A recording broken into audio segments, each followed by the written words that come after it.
kotor itu kalau dikurangi lagi dengan biaya-biaya yang terjadi, maka itu namanya laba bersih. Jadi laba kotor itu adalah penjualan dikurang HPP. Kemudian kalau laba bersih adalah dari laba kotor tadi dikurangi dengan biaya-biaya yang terjadi, namanya adalah laba bersih. Sampai sini dulu, paham? Oke, saya lanjutin ya. Nah, jadi yang kita kita hitung adalah analisis laba kotor. Bagaimana sih sebenarnya kita membandingkan antara laba kotor dari satu periode kepada periode yang lain. Ya, jadi biasanya 2 periode dibandingkan. Kadang-kadang kita juga membandingkan bukan hanya antara satu periode dengan periode, tapi juga kadang-kadang kita juga membandingkan satu periode dengan anggarannya, atau antara realisasi dan anggaran pada satu periode. Nah, itu adalah laba kotor. Nah, jadi ada 2 kemungkinan nanti ketika kita membandingkan. Yang pertama adalah kita membandingkan laba kotor antara satu periode dengan periode yang sebelumnya. Jadi kita bandingkan, misalkan tahun 2022 ini kita bandingkan dengan 2021. Itu artinya membandingkan antara laba kotor dari satu periode kepada periode yang lainnya. Tapi kadang-kadang kita membandingkan antara tahun ini, yaitu realisasinya, dengan anggaran pada tahun ini. Jadi seperti itu. Nah, nantinya kita akan pecah-pecah tuh. Ada hal apa sih gitu kan. Misalkan kalau di penjualan nanti ada berapa sih harga jualnya, kemudian berapa sih kuantitasnya gitu. Jadi kita banding-bandingkan itu. Sehingga nanti kita lihat yang membentuk penjualan itu apa, yang membentuk HPP apa. Kenapa saya dibilang tadi 2, HPP sama penjualan? Karena laba kotor terbentuknya dari 2 itu, HPP dan penjualan. Oke, sampai sini dulu ada mau ditanyakan nggak? Boleh lanjut?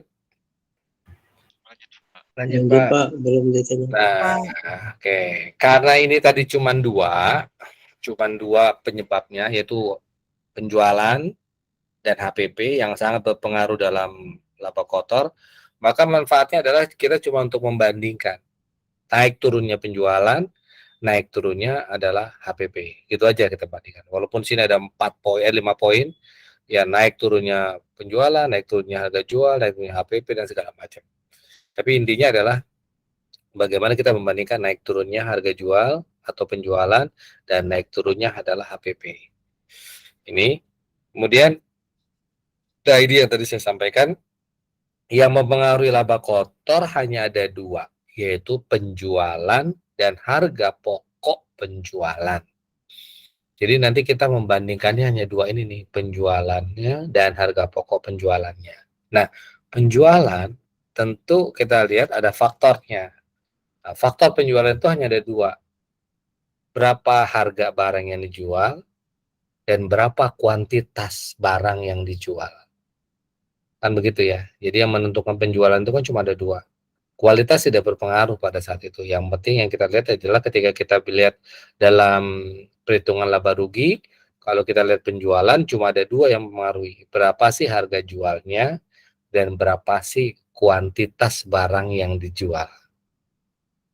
Bisa dipahami sampai sini? Ada yang mau ditanyakan?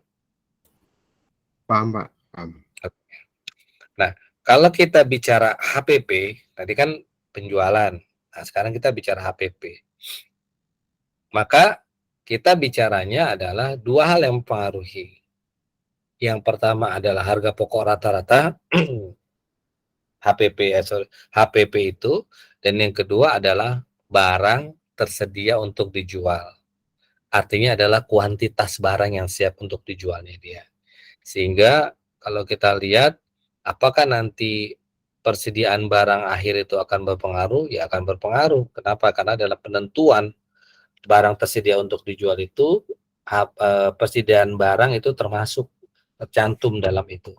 Kan kalau kita lihat dalam struktur HPP itu kan pertama adalah persediaan barang dagangan awal dikurangi dengan pembelian bersih, yang pembelian bersih itu berasal dari pembelian ditambah biaya angkut, kemudian dikurangi dengan persediaan akhir, maka dapatlah HPP. Jadi persediaan barang itu adalah sangat berpengaruh di situ. Oke, ada yang mau ditanyakan sampai sini?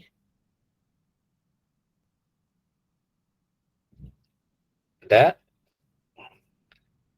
Kalau enggak saya lanjut. Lanjut Pak. Oke. Lanjut, Pak. Nah, ini kita lihat.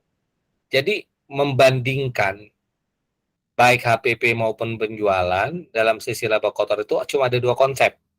Yang pertama adalah membandingkan antara tahun atau periode yang sebelumnya dengan periode yang sesudahnya. Nah, sini saya tulis sini adalah selisih laba kotor tahun ke-0 dengan tahun 1. Jadi kita membandingkan itu doang tuh. Nah, rumusnya adalah penjualan tahun pertama dikurang HPP tahun pertama, berarti kan laba kotor tahun pertama itu. Dikurangi dengan penjualan tahun 0 dan dikurangi dengan HPP tahun 0. Nah, ini adalah rumusnya. Atau gampangnya adalah laba kotor sesungguhnya dikurangi dengan anggaran laba kotor. Ini membandingkan tahun yang satu periode dengan periode sebelumnya. Tapi kadang-kadang kita membandingkannya dengan anggaran, yaitu tahun yang ini kita bandingkan dengan anggaran tahun ini. Nah, rumusnya seperti itu. Tapi intinya ini loh yang paling saya lihat, bahwa walaupun kalimatnya beda, satu pakai anggaran, ya kan, satu pakai apa istilahnya, pakai antara periode, tapi rumusnya pada dasarnya adalah sama. Ini nih. Sorry malah tadi ya. Nah, rumusnya pada dasarnya adalah sama ini. Jadi jangan kaget nanti ketika kita dalam soal itu kadang-kadang kita suruh bandingkan antara tahun anggaran yang misalkan bandingkan dua data tahun 2022 dengan 2021. Oh, berarti ini membandingkan antara satu periode dengan periode yang lainnya. Tapi kadang-kadang kita suruh bandingkan datanya itu sama-sama tahun 2002. Nah, ketika tahun sama-sama tahun 2002, maka kita perhatikan pasti salah satu adalah anggaran, salah satu adalah realisasinya. Oke, sampai sini paham nggak? Paham? Maksudnya Pak, yang membandingkan tahun sama itu apa Pak maksudnya Pak? Nah, jadi gini. Jadi dalam kalimat itu kadang-kadang kita disuruh membandingkannya antara satu periode dengan periode yang lain. Misalkan periode tahun 2022 ini dengan 2021. Kadang-kadang membandingkannya. Kalau yang kayak gitu ya rumusnya sama sebetulnya. Pada dasarnya adalah kita membandingkan laba kotor sesungguhnya dengan tahun yang sebelumnya, kan gitu.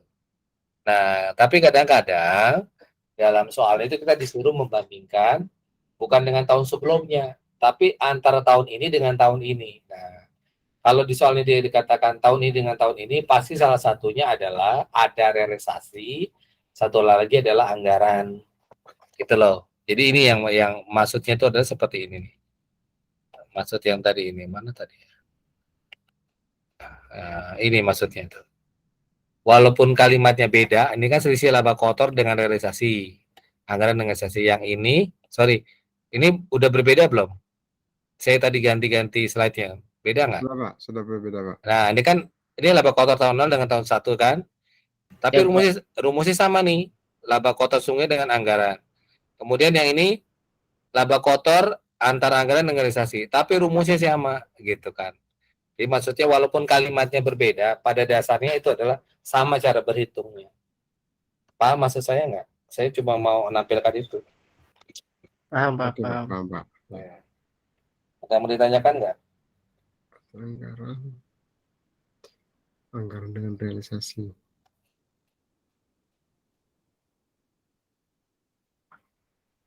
Boleh lanjut? Oke Pak, silakan Pak. Oke. Karena itu sekarang berarti kan kita akan melakukan perhitungan dua hal. Yang pertama adalah penjualan, yang kedua adalah HPP. Nah, dalam penjualan, maka tadi kan penjualan itu yang dianalisa adalah dua. Yang pertama adalah harga jual, yang kedua adalah kuantitasnya dia. Maka ketika kita mau melakukan perhitungan selisih laba kotor dengan penjualan, dua-duanya itu kita hitung. Yang satu dengan cara dengan cara menghitung harga jualnya, satu lagi kita menghitung kuantitasnya.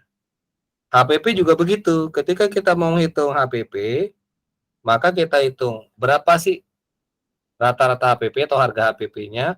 Yang kedua adalah dengan cara kita menghitung kuantitas HPP tersebut. Nah, rumusnya maka berarti ada 4 yang kita hitung. Sebelum kita mendapatkan analisis laba kotor, 4-4-nya harus kita hitung. Pertama harga jual, yang kedua adalah kuantitas penjualan, yang ketiga adalah harga HPP, yang keempat adalah kuantitas HPP. Rumusnya seperti ini.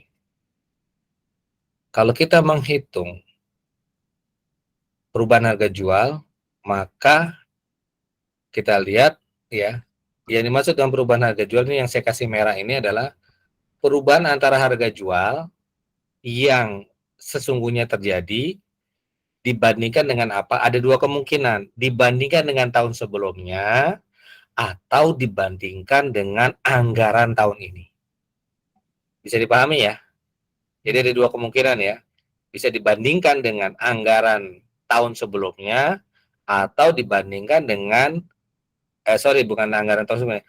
Jadi penjualan tahun ini dibandingkan dengan realisasi tahun yang sebelumnya atau dibandingkan dengan anggaran tahun ini. Bisa dipahami ya? Ya Pak. Ya, Nah, siap. maka kita lihat di sini rumusnya adalah HJ2. Kalau bicara dengan kalimat ada dua itu artinya adalah yang pada tahun ini. HJ2 dikurangi HJ1 yang dibudgetkan atau tahun sebelumnya dikali K2. Nah, rumus ini kita lihat ini kan adalah harga jual. Di sini di kalimat ini dikatakan bila harga jual 2 dikurangi harga jual 1, angkanya positif maka menguntungkan. Nah, maka cara menghafal kita begini, ini kan harga jual nih. Ini kan harga jual tahun yang terjadi. Kalau artinya yang harga jual yang sesungguhnya. Kalau kita anggap dia dibandingkan dengan tahun sebelumnya, apabila harga jual tahun ini lebih besar dibanding dengan tahun yang sebelumnya, berarti menguntungkan nggak? Halo? H2. Kalau HJ2. harga jual tahun ini dibandingkan dengan tahun sebelumnya, ternyata harga jual tahun ini lebih besar dibanding dengan tahun sebelumnya, menguntungkan nggak? Menguntungkan Pak. Nah, makanya di sini. Menguntungkan, Pak. Makanya kalau HJ2 dikurang HJ1 positif, itu menguntungkan. Kita patokannya begitu aja. Kalau harga jual tahun ini ternyata lebih tinggi dibanding harga jual kemarin, berarti kita menguntungkan. Atau harga jual tahun ini yang sesungguhnya terjadi lebih besar dibanding dengan anggaran, pasti menguntungkan kalau harga jual yang realisasi lebih tinggi. Tapi kalau bila harga jual yang sesungguhnya lebih kecil dari tahun yang sebelumnya, maka ini merugikan. Paham ya cara membacanya begitu ya? Oke? Ada yang mau ditanyakan? Itu fungsi K2-nya apa Pak? Kado itu pengalinya, kuantitas pengkali dari setelah hasilnya itu kita kali itu dengan kuantitasnya yang sesungguhnya dijual. Tergantung perkalian kuantitasnya dulu. Iya benar.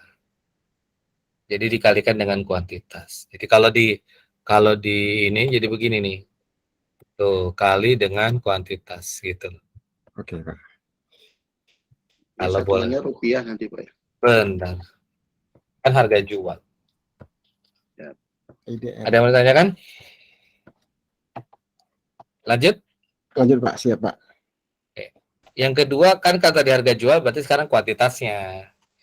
Maka kuantitasnya sama, K2 dikurang K1. K2 itu yang sesungguhnya terjadi, K1 ini bisa anggaran, bisa tahun sebelumnya. Dikurangi dengan harga jual yang sifatnya anggaran. Nah, kembali, kalau misalkan jumlah yang dijual tahun ini lebih tinggi dari tahun sebelumnya, berarti menguntungkan nggak? Menguntungkan nggak? Menguntungkan Pak. Menguntungkan. Makanya dibilang ini, kalau dia K2-nya positif, menguntungkan. Kalau K2-nya yang di realisasi lebih tinggi daripada anggaran, berarti kan menguntungkan. Nah, itu kayak gitu modelnya. Cara membacanya gitu gampang. Oke, ada yang mau ditanyakan?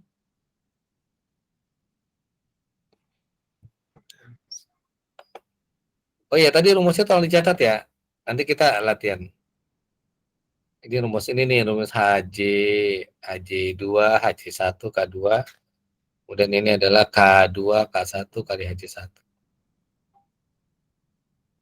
Sudah? Pak, berarti itu kan kalau haji itu harga jual. Iya. Harganya yang berbeda, kuantitas sama. Kalau yang K tadi kuantitas yang berbeda, harganya sama gitu, Pak. Yang mana nih maksudnya nih? Ini kan Bukan, haji bukan ya, haji 2 min haji 1 itu kan bisa Bukan, dibaca bukan. sebagai gitu, Pak. Bukan. Ini tahun, antara tahun yang satu dengan tahun sebelumnya. Nah, Atau dengan anggarannya. Jadi tidak ada kaitannya dengan pada posisi kuantitas yang sama, harga jualnya beda. Bukan begitu. Jadi nanti ada 2 tahun. Nah, kita lihat tuh. Kita nggak lihat kuantitasnya. Kalau kita bicara harga jual, kuantitas yang antara tahun sebelumnya kita nggak bandingkan gitu. Cuma kita pengen tahu. Jadi logikanya gini nih. Ini kan harga jual yang sesungguhnya terjadi. Kan ini kan harga jual. Saya udah berubah belum? Saya dari tadi ngomong nggak berubah lagi.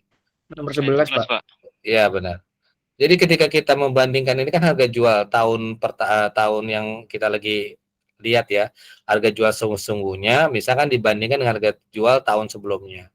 Maka kita karena kita analisanya harga jual, maka kita cuma lihat ini doang nih.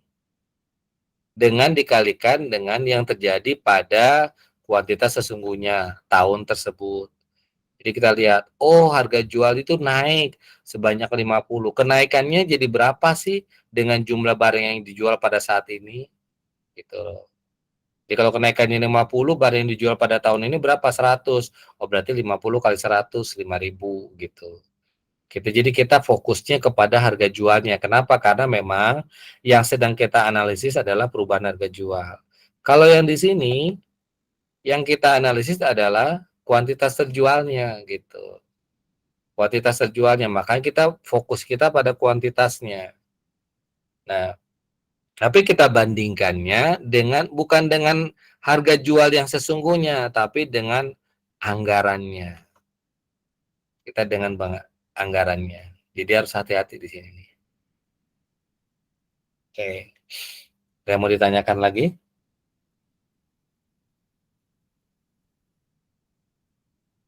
Boleh dilanjut? Boleh, Pak. Silakan, Pak. Oke. Ini yang ketiga. Kita melihat analisis HPP-nya dia. HPP yang kita bandingkan yang tadi sama. Bisa kita bandingkan dengan yang tahun sebelumnya. Nah, kita lihat yang kita bandingkan ini adalah ini. Kita lihat ini. Harga pokok penjualan persatuan produk. Ya, saya kasih merah. Kebaca nggak nih? Baca, Pak. Nah, ini harga pokok penjualan persatuan produk. Karena nanti itu di dalam soal itu kadang-kadang ada harga pokok yang total, kita nggak tahu tuh, pokoknya dikasih misalkan 200 juta gitu, kita nggak pernah tahu tuh persatuan produknya berapa gitu loh. Tapi yang kita cari adalah harga pokok persatuan produk. Antara yang terjadi pada tahun ini dibandingkan bisa dengan yang terjadi pada tahun sebelumnya atau dibandingkan dengan anggaran tahun ini. Dikalikan K2 gitu. Ya, perubahan HPP. Nah, kalau ini agak berbeda dengan dua hal yang tadi, baik yang harga jual maupun kuantitas. Bagaimana cara kita mensikapinya? HPP ini kan seperti biaya. Maka kita patokannya ini HPP jadi kita anggap biaya. Kita lihat begini. Kalau biaya yang terjadi pada tahun ini lebih besar dibanding dengan tahun yang sebelumnya, kira-kira rugi nggak kita? Oke, Pak. Rugi. Makanya di sini dikatakan kalau HPP 2 dikurangi HPP positif, hasilnya positif, maka dia rugi. Gitu loh. Kalau harga HPP yang sesungguhnya terjadi pada tahun ini ternyata lebih besar dibanding dengan anggarannya, berarti kan merugikan. Gitu loh. Bisa dipahami nggak? Bisa, Pak. Bisa. Oke. Kemudian yang berikutnya nih yang keempat adalah kuantitas dari HPP. maka kita bandingkannya kuantitas di HPP-nya dia tuh. Ya. Kita lihat K2-nya sama. Nah, ini sama kuantitasnya. Kalau kita bicara kuantitasnya kalikan dengan HPP, kan nanti ada hati-hati ada 2 di sini. Ini kan ini kuantitas juga. Sorry, slide saya udah berubah belum? Nomor 12, Pak. Ini kan HPP. Sorry. Ini kan sama-sama kuantitas kan ya. Iya, Tapi Pak. kita lihat ini kalinya harga jual. Nah, ini juga sama-sama nih. K2 sama K1. Ya kan? Cuman kalau kita lihat ini K2K1 hasilnya kan positif ya kan? Tapi kan menguntungkan. Kebaca kan ya? Kebaca, Pak. Nah, tapi ketika di sini K2 min K1 hasilnya positif merugikan. Kenapa? Karena kita lihat yang kita cari adalah pengalinya ini HPP. Maka tadi HPP adalah seperti biaya. Maka yang dimaksud kuantitas ini adalah kuantitasnya biayanya itu tadi. Biaya untuk kuantitas K2 ternyata yang sesungguhnya terjadi pada tahun ini lebih besar dibanding tahun yang sebelumnya atau dibanding anggaran. Berarti kan lebih merugi kan? Gitu kan. Paham nggak maksud saya? Ya Pak, paham Pak sudah. Oke. Ada yang mau ditanyakan nggak? Agak. Oh, jadi fungsi dari HPP ini dianggap biaya Pak ya? Iya, cara ngebacanya kok kenapa jadi positif? Kenapa yang satu? Ini contohnya gini ya. Nih, ini kan ini positif, tapi merugikan, benar nggak nih? Iya Benar, Pak. Ya kan? benar. Yang di sini positif, tapi menguntungkan gitu. Oh iya Pak. Bedanya apa? Kalau ini maka tadi saya bilang tadi, ketika kita bicara HPP, maka kita anggapnya sebagai biaya. Walaupun hitung kuantitasnya gitu kan. Ini kan berarti kan kuantitas HPP tahun kedua, pada tahun ini lebih besar dibanding tahun yang sebelumnya. Ketika kita bicara HPP biaya, biayanya lebih besar dibanding tahun sebelumnya, rugi kita. Udah gitu aja standar paling gampangnya membandingkannya seperti itu. Oke Pak, siap. Ada yang mau ditanyakan?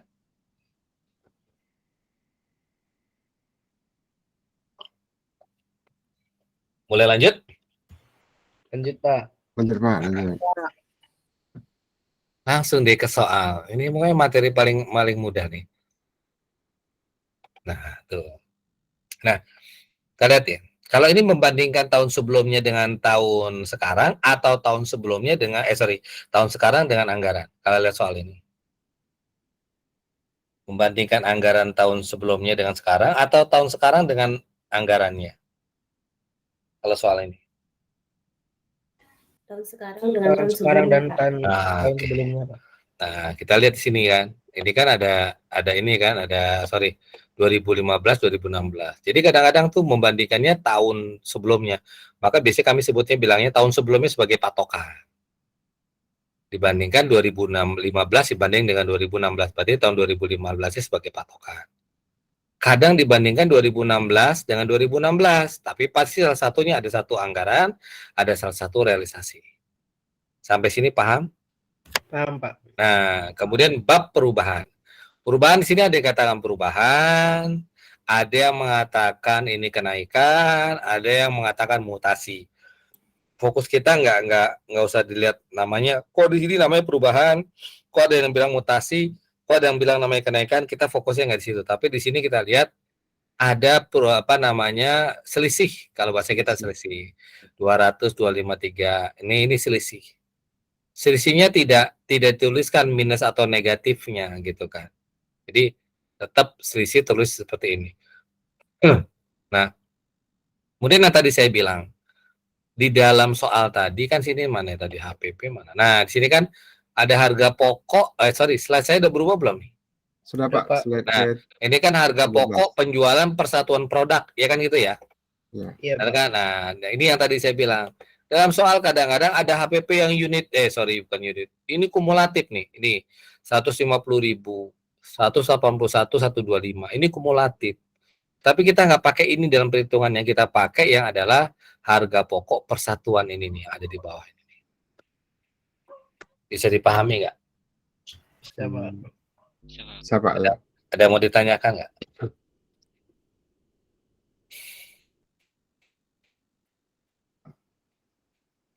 Belum Pak, belum ada pertanyaan. Nah, lanjut ya. Oke Pak, lanjut. Nah, dari sini kita mulai menghitung. Maka yang kita hitung 4 hal tadi tuh. Pertama adalah harga jual. HJ2 min HJ1. HJ2-nya kita lihat harga jual yang tahun yang kita ini adalah harga jualnya 220 dikurangi dengan 200. 200. Ketulis ini 220 dan 200. Dikali dengan K2. Ingat K2 itu sesungguhnya kuantitasnya. Kuantitas terjual 1.150. Maka dapatnya adalah 23.000. Laba atau ruginya dilihat dari sini nih. Ini kan tadi ya. Benar kan ya? Iya Pak, benar. Iya, Nah, Pak. kalau ini harga jual lebih besar, berarti dia laba. Oke. Sampai sini dulu ada yang mau ditanyakan nggak? Lanjut.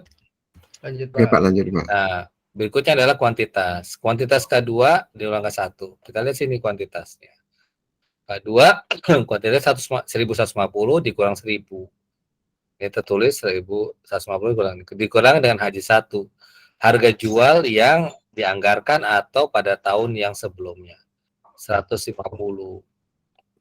Sorry, mana? 150. 200 ya, mohon maaf. 200 harga jual pesawat 200. Maka 230.000. 30.000, ingat ini K2, K1, tapi kaliannya kan dengan harga jual. Berarti kan harga jual lebih tinggi, maka dia laba. Oke, sampai sini ada mau tanyakan? Ya, lanjut Pak. Siap.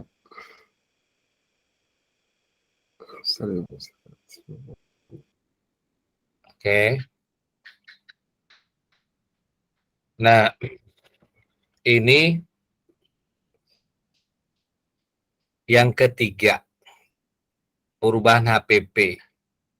HPP 2 dikurang HPP 1. Ya kan?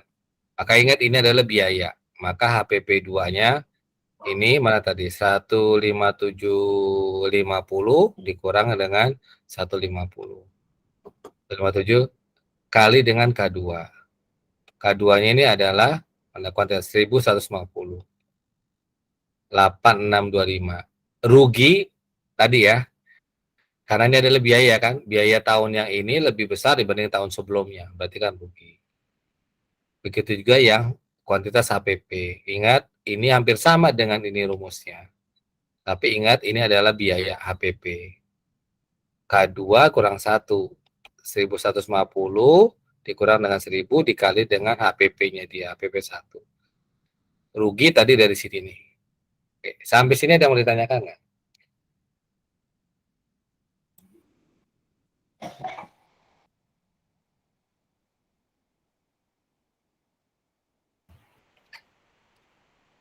Nggak? Lanjut. Lanjut, Pak. Lanjut Nah, Pak. Siap. Lanjut. baru dari sini kita hitung ini. Inilah ini maksud dengan analisis selisih laba kotor. Kenaikan harga jual dihitungnya dari mana? Dari sini kita ambil nih. 23.000 dan 30.000. Kita masukin di sini. Kenaikan harga jual 23.000, kenaikan kuantitas penjualan 30.000. Karena dia sama-sama laba, kita jumlahkan. Kalau nanti dia salah satu ada yang rugi, berarti saling meniadakan. Kenaikan HPP kita ambil dari sini nih, 8625 dan 22.500. Makanya 8625 22.500. Dapat 31.125.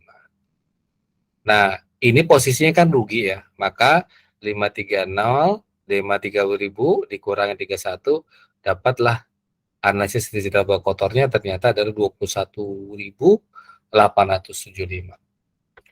Sampai sini bisa dipahami nggak? Siapa? Nah, kalau dari teorinya, jadi kalau kita lihat kenaikannya disebabkan karena apa? Kenaikan yang utama ternyata karena ini nih, Harga jual. banyaknya orang yang membeli barang kita. Kan kuantitasnya lebih tinggi ya. Iya kan? Kuantitasnya yang lebih kenaikan signifikan. Lebih tinggi. Berarti memang barang kita banyak dicari orang. Yang kedua karena ada kenaikan harga jual gitu. Itu yang kita lihat. Jadi barang kita tuh naik kita laba kotor dapat. Yang pertama karena tadi barang kita banyak dibeli orang, entah barang kita bagus atau gimana. Yang kedua adalah masalah harga. Oke, sampai sini ada yang mau ditanyakan nggak? Izin Pak bertanya Pak. Iya. Untuk analisis selain laba kotor itu kan Rp21.875. Itu Siap. seandainya itu membacanya Pak, bisa nggak Pak nilainya jadi min Pak? Nilai jadi min gimana maksudnya? Kira-kira peluangnya untuk jadi min bisa nggak Pak? Ini kalau ini kan positif yang 21.875 karena lebih tinggi yang 53.000 dikurangi HPP 31.125. Jadi kan masih Iya, positif 21. Seandainya lebih tinggi yang 31.000 yang bawah dengan dibandingkan yang atas tuh min bisa nggak Pak kira-kira Pak? bisa aja. Bisa aja, Pak. Bangkrut tapi perusahaan. Iya, benar. Baru Oh, saya mau iya. ngomong tuh. Itu udah bukan laba tahan, bukan lagi laba ditahan, tapi udah mana tahan, Pak. Mana tahan, Oke Pak ya, siap Pak. gitu. Oke, ada yang mau tanya lagi silakan. Kalau nggak ada, silakan dikunyah-kunyah nih. Dicari dulu jawabannya. Udah Pak. Hebat. Beres sama Pak Haji. Dapatnya berapa? 187.500 Pak. Dulu. Selisih laba kotor. Sorry. Ini harga, sorry. Ini penjualan ya. Penjualan. Lama selisih apa namanya? Selisih harga jual. Kemudian dua selisih kuantitas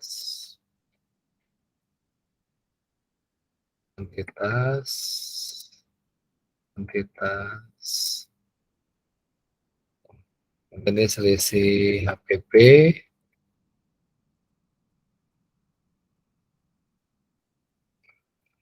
sama adalah selisih HPP sendiri.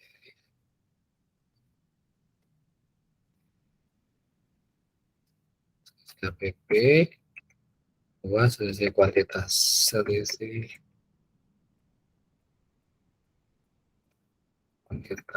HPP. Ya.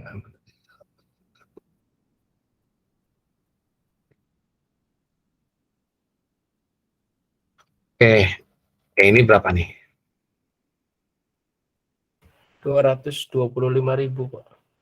225, 66. Laba tuh rugi? Laba. Apa? Yang bawahnya? 200 Pak. 200.000. Laba tuh rugi? Laba. Apa maksudnya? Laba. Kok nggak bisa balik?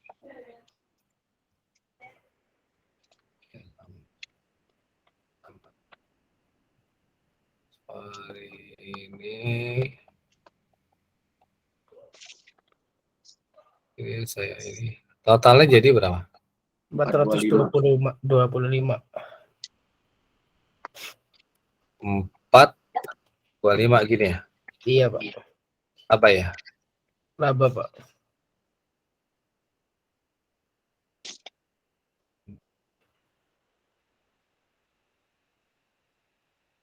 Sini terlalu jauh. Oke, yang ini berapa? 112.500. 112.500. Ini rugi atau laba? Rugi Pak. Ini 125. 125. rugi atau laba? Rugi. Hasilnya 237.500. Pak Haji udah dikerjain duluan.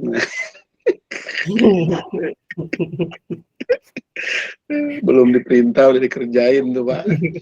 apa-apa. 237.500. Selisihnya 187.500.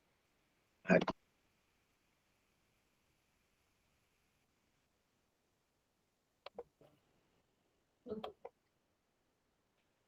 Satu 7.500. apa tuh rugi? Laba. Nah, kalau ini penyebabnya kenapa nih? Kenapa Pak? Penyebab 187.500 dari laba itu apa? Itu dari laba dikurang rugi Pak. Iya, enggak, maksudnya dari apa penyebab ininya dia? Kalau kita lihat, karena Rugi. Harga jual, harga jualnya naik tuh. Iya, Iya harga, kan? harga jual naik dengan selisih kuantitas naik. Iya, jadi harga jualnya naik. Kalau tadi kan yang pertama tadi kan adalah jumlah barang yang diminta naik gitu kan. Mungkin harganya nggak berubah gitu kan. Kalau sekarang harga jualnya naik gitu. Mungkin kuantitasnya nggak apa namanya nggak berubah gitu. Oke, ada mau ditanyakan nggak sampai sini?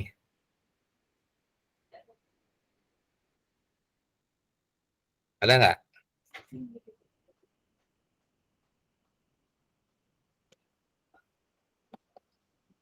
Ada?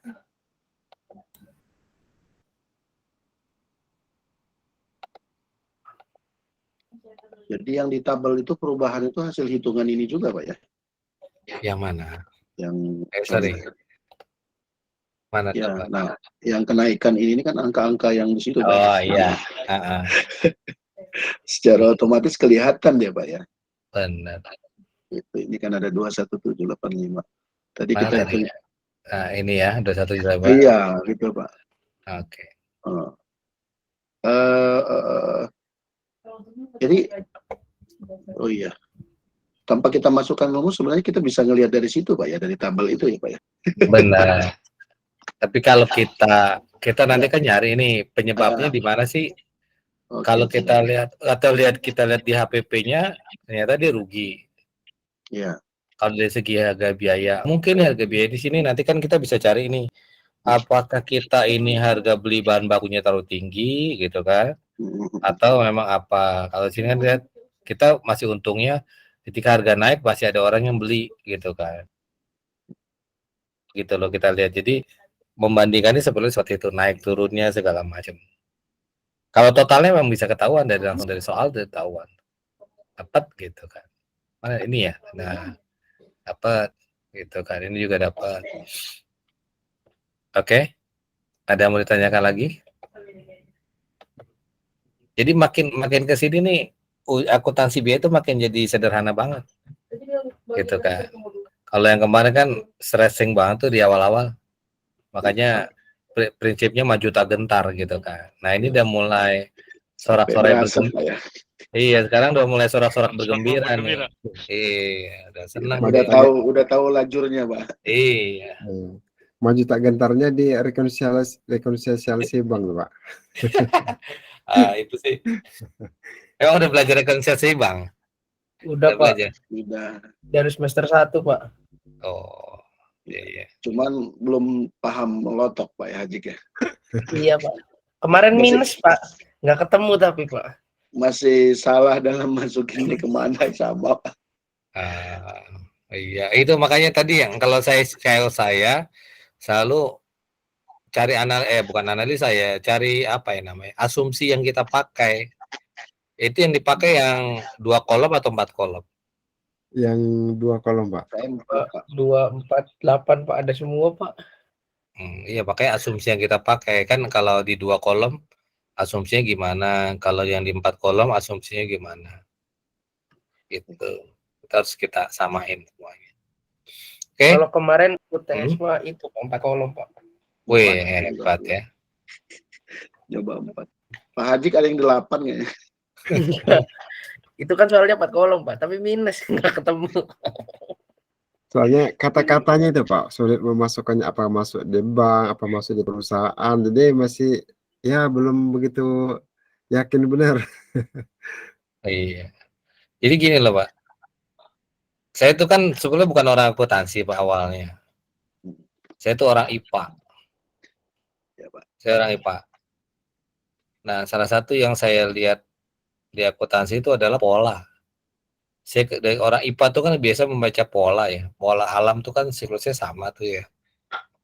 Apa namanya? Misalkan dari mendung nanti ada angin. angin nanti ada angin berhenti baru ada hujan, hujan baru nanti ada angin, angin berhenti lagi menjadi terang, kan begitu pola-pola alam tuh seperti itu. Orang-orang IPA itu biasanya membaca pola itu. Dan jujur aja saya akuntansi tuh tadinya nggak ngerti, tapi saya baca polanya aja. Pola akuntansi punya pola.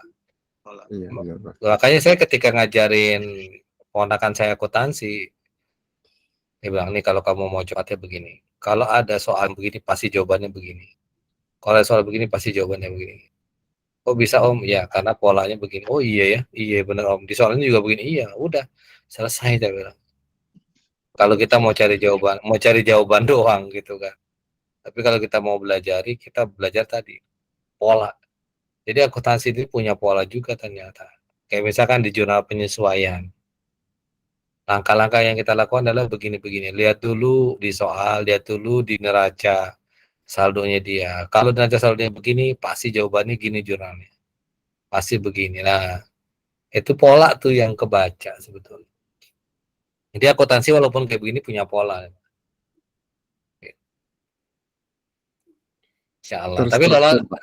iya, tapi lulus kan ya. Akuntansi 1 kan udah lulus kan?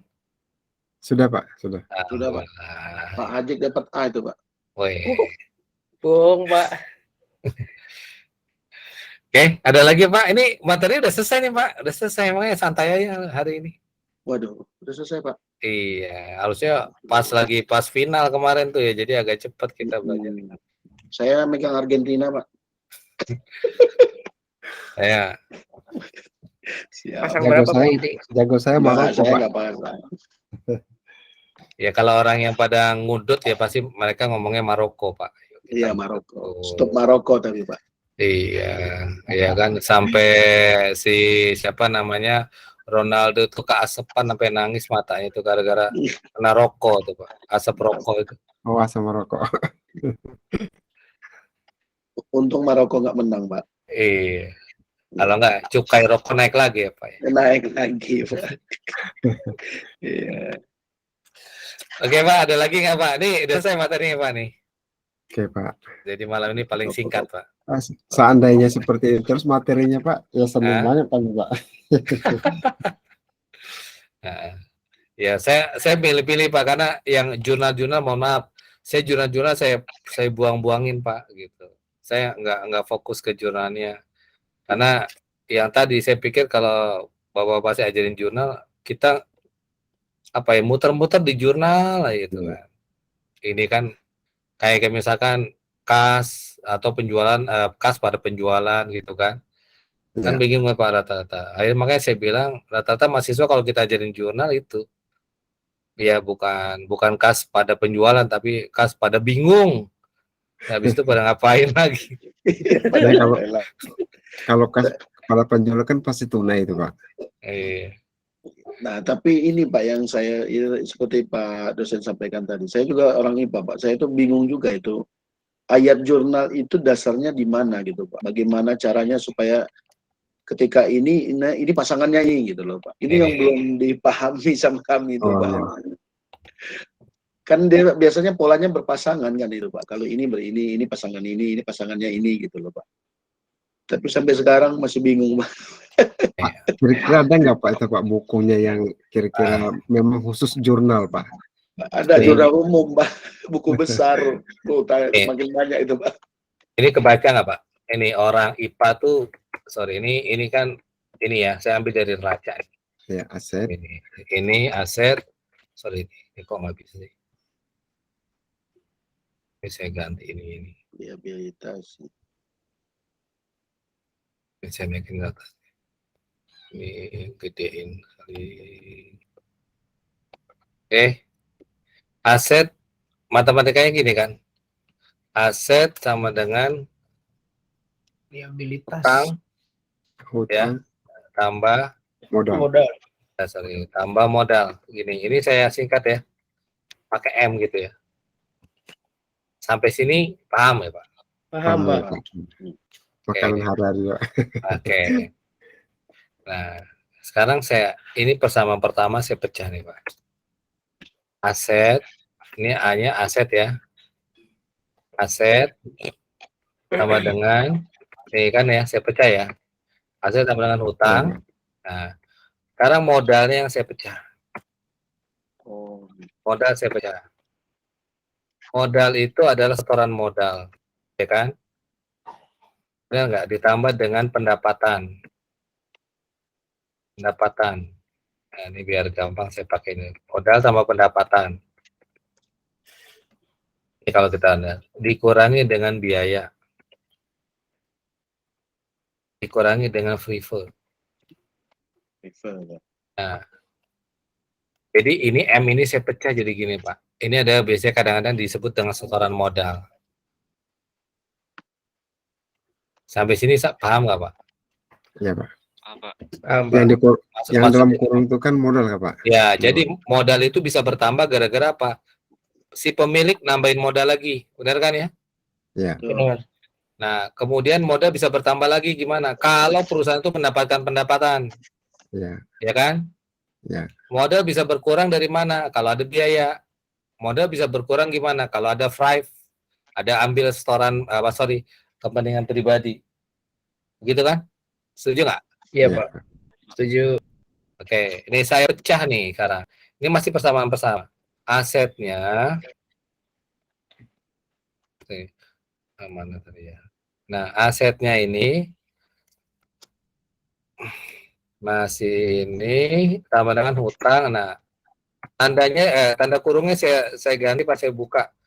Berarti kan SM tambah pendapatan, saya singkat ya Pak ya. Dikurangi dengan biaya, dikurangi dengan FRIVE. Kayak gini. Paham nggak Pak? Paham Oke nggak? Pak, Tapi? paham Pak. Ya, Ya, Nah, ini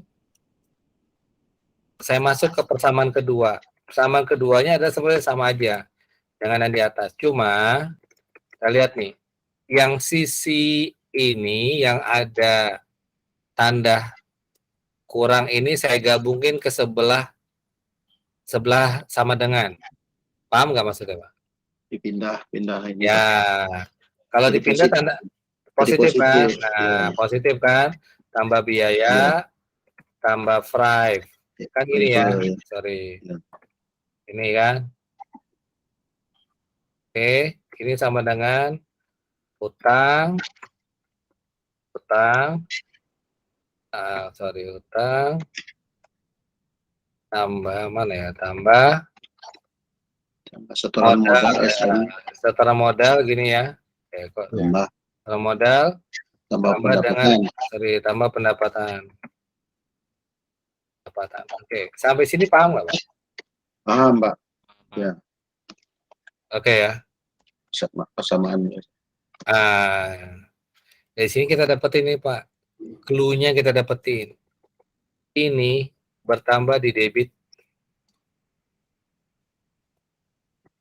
Ini tambah di kredit. Udah gitu aja Pak. iya Pak, ya sip. Bapak bertambah di debit, udah kredit. Nah, artinya apa?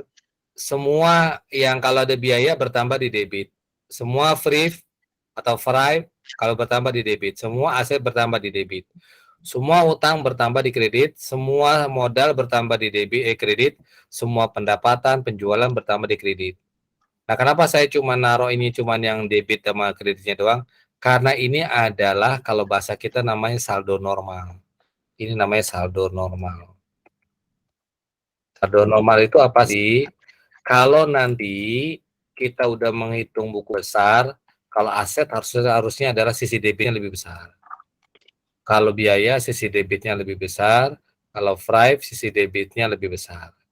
Kalau utang, sisi kreditnya lebih besar. Kalau modal, sisi kreditnya lebih besar.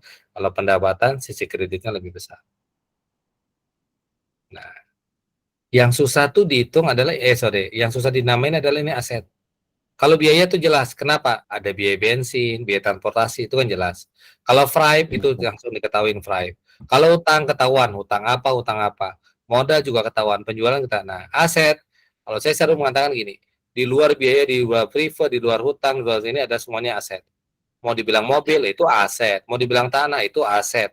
Karena ragamnya lebih banyak nih.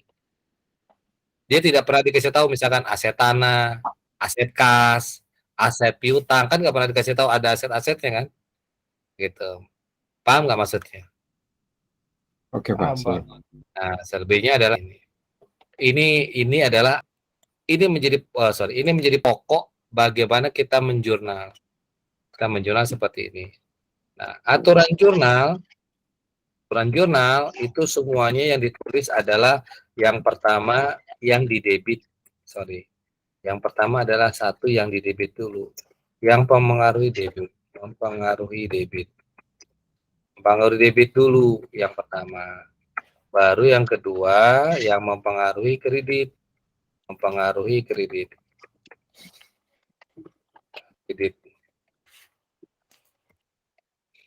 Maka di sini kita lihat kalau misalkan ada pembelian mobil secara kredit. Pembelian mobil secara kredit misalkan 200 juta. Nah, yang analisa nih. Kalau pembelian mobil secara kredit 200 juta, apa yang bertambah buat kita? Mobil, Pak, aset. Aset. Nah, mobil kan bertambah kan? Mobil bertambah. Berapa lagi? Kredit, Pak. Sorry. Hutang bertambah Pak. Hutang ya. Hutang bertambah. Kas, hutang. Nah, sampai sini paham ya? Paham Iya, Pak. Pak. Sudah paham. Kita lihat nih, mobil bertambah, hutang bertambah. Maka aturan penjurnalannya tulis dulu yang mempengaruhi kredit. Mobil bertambah di mana? Ini kan aset kan ya? Iya, Pak. Bertambah Ya. debit. Maka tulis dulu yang debit dulu, baru yang kredit. Maka kita tulis ini. Berarti mobilnya dulu tulis gitu. 200 juta. Nah, kemudian baru yang kreditnya. Hutang. Kredit adalah hutang 200 juta.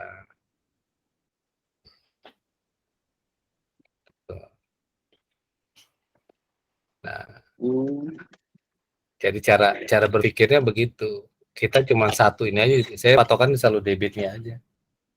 Debit bertambah.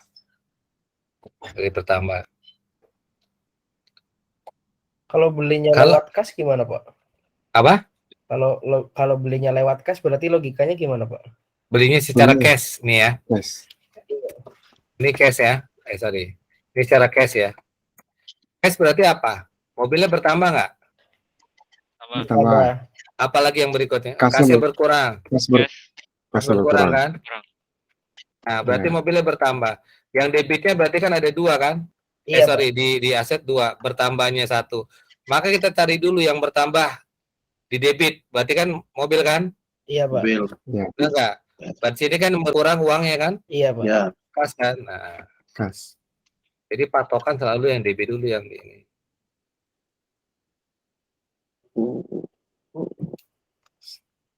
Semua debit. Kalau misalkan di sini saya ganti sekarang nih. Oke, ada yang mau tanya lagi nggak sebelum saya ganti? Nggak ada, Pak. Nah, misalkan di sini ada penjualan mobil secara cash 200 juta. Penjualan. Yang bertambah apa? Kas. Kas, Pak. Kasnya bertambah, Ya. ya kan? Penjualannya bertambah nggak? Penjualan bertambah Pak. Penjualan bertambah, ya kan? Tapi kita lihat aturannya. Oh ya Pak. Yang Paham. apa dulu yang ditulis? Debitnya dulu kan? Kas. Iya. Kas. Kasnya bertambah. Kas kan aset, maka di sini kas. Kas. Ini baru jualan.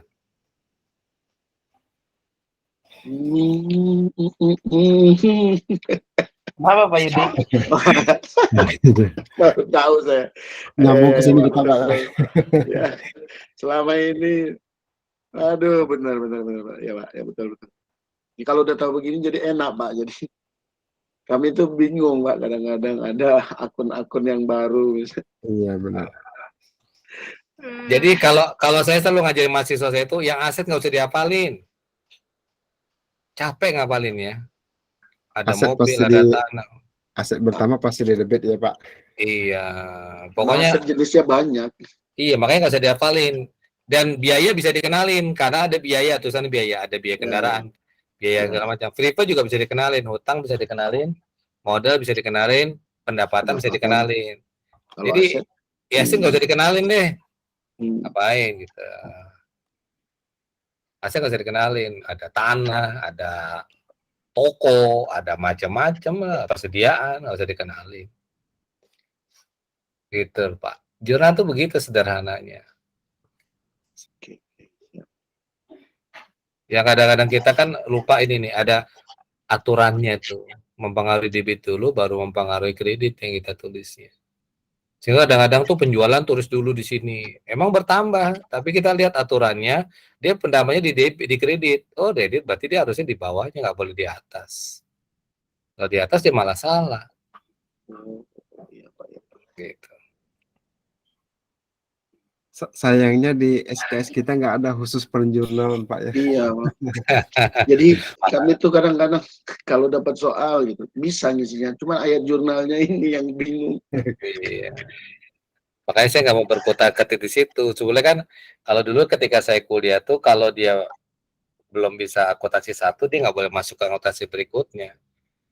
Iya. Karena nanti masuk di awal udah pusing, di berikutnya udah bingung.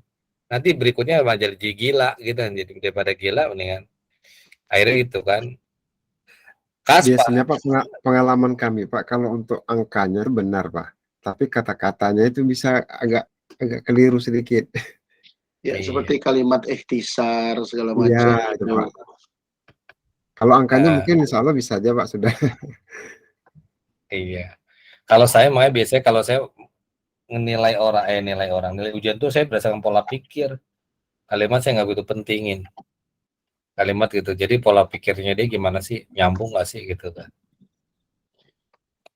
Gitu kan. Kalimat itu kan keterbatasan bahasa kita masing-masing. Ada ya Indonesia bilangnya kas, bahasa Inggrisnya adalah cash, gitu kan. Padahal kalau orang kampung tuh yang namanya kas itu adalah yang kotak, sesuatu yang kotak namanya kas. Makanya ada uang ditaruh namanya brand kas. Berangkas. Ada yang bentuknya dingin-dingin kotak kulkas gitu. Ada Tempat kas juga. iya, tempat naruh peralatan kayak palu, obeng itu di kas tuh. Perangkas. Iya. Itulah. Gitu. Gitu loh, Pak. Ya. Oke. Oke Pak, terima kasih. Iya ya Pak, siap bisa Pak. Insya Allah bisa besok. Ya, nah ini rumus ini Pak yang belum kami dapatkan di mana-mana. Pak, Itu kan boleh tadi gara satu lagi Pak. apa tuh? Kalau biaya produksi Pak, kreditnya apa? Apa? Kalau biaya produksi, kreditnya gimana Pak? Contohnya gimana? Misalkan biaya produksi kan berarti masuk di debit tuh biaya Pak ya. Terus lawannya apa Pak? Bahasanya di bawah Pak. Lawannya bisa cash ketika dia membayar biaya produksi. Oh, Bisa cash. Makanya tergantung biayanya yang di itu kan. Kan biaya produksi kan macam-macam ya. Ada biaya tenaga kerja, ada biaya bahan baku, kan gitu ya kemarin ya, ada biaya BOP. Ya Pak. Gitu. Ya benar, tenaga kerjanya. Kalau dibayar gajinya dia gitu, atau dia pakai anggaran dia dulu, gitu. Ya, Gitu. kasnya berkurang. Ya Pak, pasti Pak. Tapi yang pasti kalau gaji nggak mungkin bayarnya pakai utang deh. Ya, nggak bisa. Apalagi Atau pakai voucher, nggak mungkin. Iya. Kalau Apalagi pakai gaji, daun. kalau gaji itu kan biaya gaji ya Pak untuk debitnya. Iya, Biaya gaji, kreditnya kas ya Pak. Iya. Iya, nah itu jadi pinter Pak Yudi sama. Iya, nggak mungkin pakai daun lah, itu zamannya Iya. zamannya Susana tuh. Iya. Oke, ada lagi? Siap, Pak. Oke ya, makasih banyak. Kita Ya, tutup. Pak, kami terima kasih Pak. Ya. Ya. Assalamualaikum. Waalaikumsalam.